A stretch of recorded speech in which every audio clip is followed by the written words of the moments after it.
Xin chào mọi người, chào mừng mọi người đến với kênh YouTube của mình, Crochet by Trang My. Và trong cái video ngày hôm nay thì mình sẽ dẫn các bạn cách móc một chiếc băng rô như thế này nhé. Nguyên liệu mình sử dụng ở đây là len Baby Jan của Trung Quốc và với mã màu. Kim móc là kim 2.0, kéo và kim khâu nữa nhé. Đầu tiên thì các bạn sẽ tạo cái chuỗi bính giúp mình. Thì cái đầu chị thừa dài một chút. Các bạn sẽ tạo mũi bính này, sau đó móc 20 mũi bính ạ.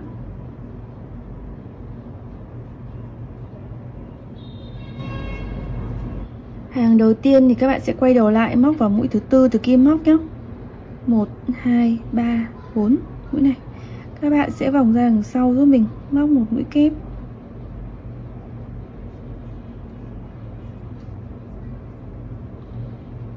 Sau đó là 2 mũi bính. Cũng vẫn tại cái chân móc này các bạn móc thêm 2 mũi kép nữa nhé. 1, 2. Sau đó thì mình sẽ móc 4 mũi bính. Các bạn sẽ bỏ qua ra 5 chân móc. Có thể đếm vào dây đằng sau này được luôn này. 1, 2, 3, 4, 5. Móc vào chân thứ 6, cũng là móc dây sau nhé. Các bạn sẽ móc vào 5 mũi đơn. 2 vào 5 chân móc ạ. 3 4 5. Sau đó 4 mũi bính. Các bạn cũng bỏ qua 5 chân móc. 1, 2, 3, 4, 5 thì nó sẽ là chân cuối cùng luôn. Các bạn móc vào chân cuối cùng 2 kép, 2 bính và 2 kép. 1, 2, 2 bính.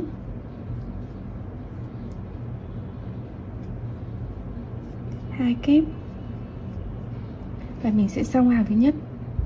Hàng 2 và hàng 3 thì các bạn sẽ móc giống nhau. Mình sẽ đi lên 3 mũi bính. Các bạn quay đầu lại. Vào cái khoảng trống 2 bính này các bạn sẽ móc một cụm là 2 kép, 2 bính và 2 kép.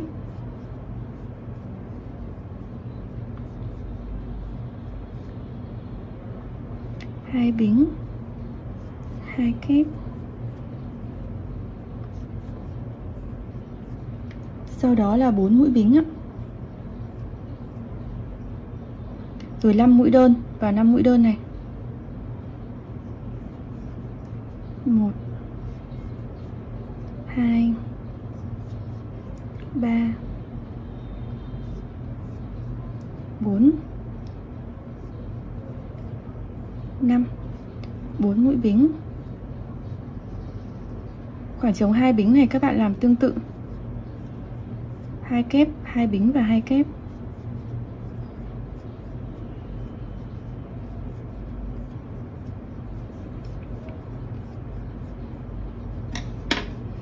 Hàng 3 các bạn làm tương tự hàng 2 nhé. Sang hàng thứ tư thì nó sẽ khác một chút. Ở phần giữa các bạn sẽ móc 3 mũi bính này ở đầu hàng. Ở cụm này thì mình vẫn sẽ móc là 2 kép, 2 bính và 2 kép.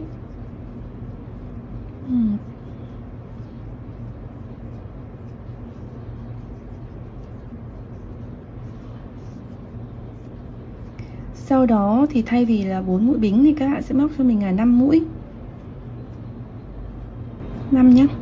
Sau đó thì các bạn sẽ móc một cái mũi kép 4. Mình quấn 4 vòng trên kim nhé. Đấy ạ. Cả cái dây móc ban đầu là 5.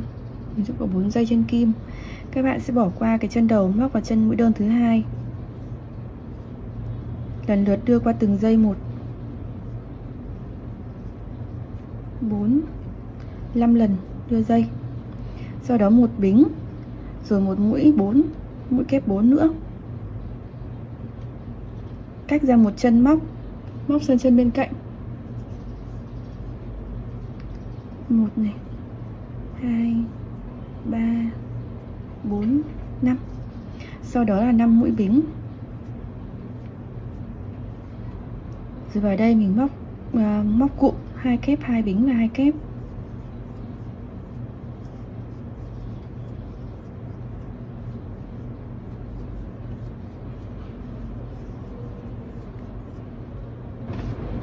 Hàng 5, 6, 7 thì mình sẽ lại móc giống cái 3 cái hàng bắt đầu này. Các bạn sẽ móc 3 mũi bính. Quay lại, ở đầu hàng thì mình vẫn móc cụm như vậy thôi. 2 kép, 2 bính và 2 kép.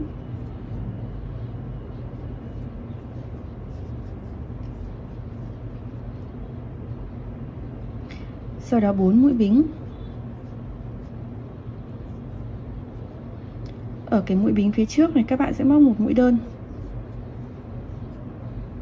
Cái chân này mình móc một mũi đơn. Cái mũi bính ở giữa mình cũng sẽ móc một mũi đơn. Chân mũi kép 4 móc một đơn nữa là 4. Một mũi ở phía sau nữa là 5. Các bạn có thể lấy cái dây dưới này móc để cho nó thẳng, đẹp hơn nhá. Hoặc là mình có thể móc trực tiếp vào cái khoảng trống cũng được. 4 mũi bính. Cuối hàng kết thúc bằng một cụm, 2 kép, 2 bính và 2 kép.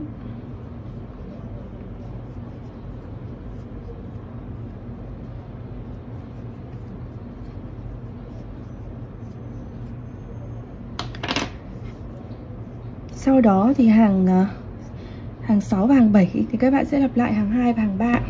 Tương tự như vậy thì các bạn sẽ lặp lại từ hàng 4 đến hàng 7, tức là từ cái hàng mà có hai cái mũi kép 4 này, là từ hàng 4 đến hàng 7, một cái cụm như thế này. Mình sẽ móc 7 cái cụm như thế này. 1 2 3 4 5 6 7. Kích thước của mình nó rơi vào khoảng thước của mình nó hơi mờ. Rơi vào khoảng 27 cm nhé. Đây thì mình sẽ móc thu lại ở hai đầu. Các bạn móc một mũi bính. Sau đó móc một trượt vào cái khoảng trống này. Móc 3 mũi bính á, coi là một mũi kép. Các bạn móc một kép vào đây. Sau đó móc 2 mũi kép vào hai chân này.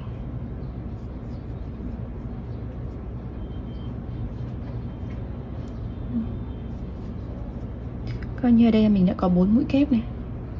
Móc 3 mũi bính.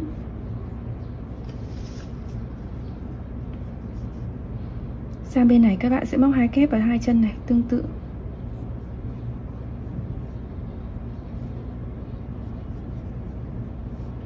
Và 2 mũi kép vào cái khoảng trống này.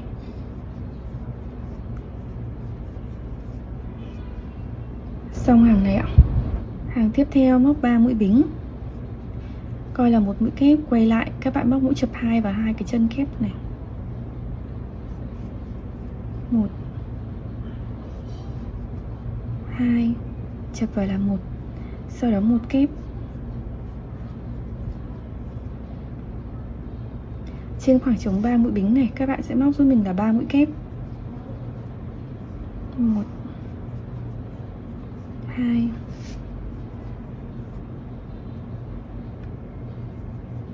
3. Bên này móc một kép tương tự đấy ạ. Sau đó chập 2 vào hai mũi này. 1, chập vào là 1. Kết thúc bằng một mũi kép và cái mũi bính sau đó. Tiếp đến móc 3 mũi bính, coi là một kép. Quay lại móc một mũi chập 2 vào cái mũi chập tiếp, hai cái chân tiếp ấy. 1 2, chập vào là 1. Ở giữa này sẽ móc 3 mũi kép vào 3 chân kép. Nó sẽ giảm dần số mũi đi ạ. 2 3. Sau 3 mũi thì sẽ là một mũi chập 2.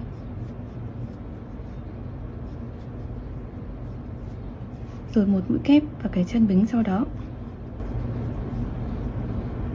Tiếp đến 3 mũi bính. Quay đầu lại móc mũi chập 2.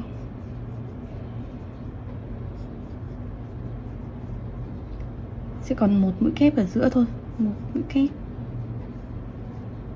Sau đó một mũi chập 2. Rồi một mũi kép vào chân bính.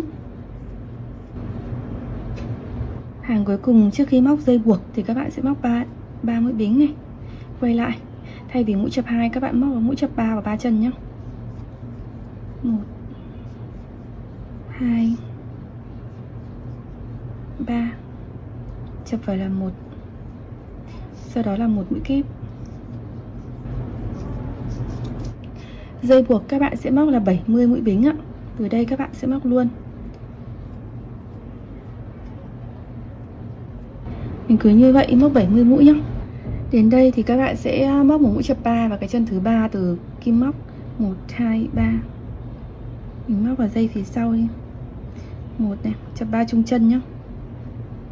2 3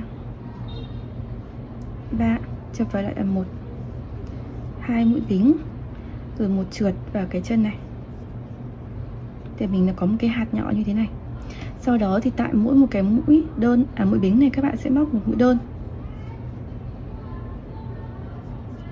Các bạn sẽ móc một mũi đơn để quay lại nhé. Ở đây thì mình đã móc ra phía sau cái mũi bính của mình như thế này thì mình móc vào dây phía sau đấy ạ. Thì để nhìn hai cái đầu nó giống nhau. Cứ như vậy thì các bạn sẽ lặp lại cho đến móc mũi đơn cho đến khi quay lại cái phần băng đô nhé. Đến khi quay lại cái vị trí bắt đầu này thì các bạn sẽ móc một trượt vào cái mũi bính ở đầu cái ba bính ạ. Móc một trượt, sau đó thì mình sẽ giấu cái chỉ thừa này vào bên trong những cái mũi đơn luôn nhé. Bạn dùng kim khâu luồn qua dưới những cái mũi đơn này, rất là dễ giấu ạ. Đầu còn lại thì các bạn mình có thể nối luôn chỉ vào cái đầu này để mình móc tiếp. Thường thì mình sẽ nối như thế này. Mình quấn với nhau 3 vòng. Sau đó thắt nút vào. Rồi kéo chặt.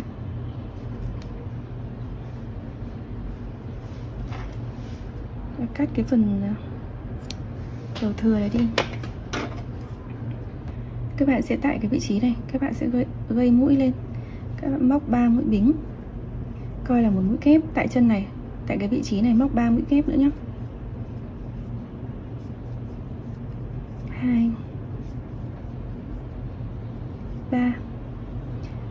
Giờ coi như sẽ có 4 mũi kép ở đây. 3 mũi bính. Sang bên này sẽ móc cũng vào cái chân này, móc 4 mũi kép.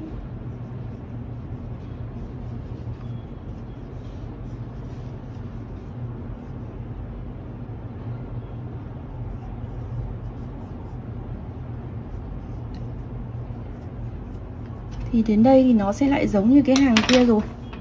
Nó giống như khi ở cuối hàng này cũng là 4 kép, 1 2 3 4, sau đó thì là 3 bính ở giữa rồi 4 kép. 2 4 ạ, 2 4. Các bạn lặp lại tương tự nhé, xong rồi cũng móc một cái dây buộc tương tự ở phía bên này. Như vậy là mình đã hoàn thiện xong cái chiếc băng đô này rồi. Chúc các bạn thành công nhé. Và đừng quên like, share và subscribe kênh YouTube của mình Crochet by Trang My nếu các bạn thích video của mình. Cảm ơn các bạn rất là nhiều ạ.